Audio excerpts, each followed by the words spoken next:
Autoridade de Proteção Civil, husu comunidade atu prevene an husi faden risco sira, nebe belo prejudica basira ne vida, tamba dadão ne, tama ona tempo udang.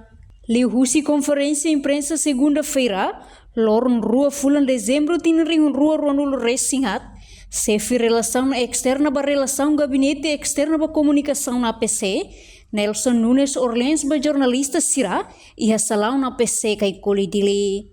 Nune husu ba comunidade sira, nebe hela iha ada risco sira, hanesang mota ibon, foho hun no foho lolon sira, atu prevene an, liu bahira tempo udang, tamba, bele for risco ba sira de vida. Além de ne, niamos husu ba comunidade sira, nebe halo viagem município sira, tem que halai honeneik, hodi evita desastre rumah iha dalang.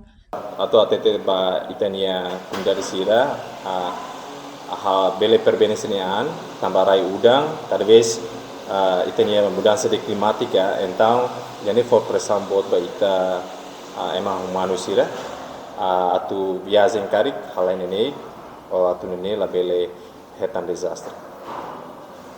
Reportagem Fifanya de Carvalho, Televisão Timor Post.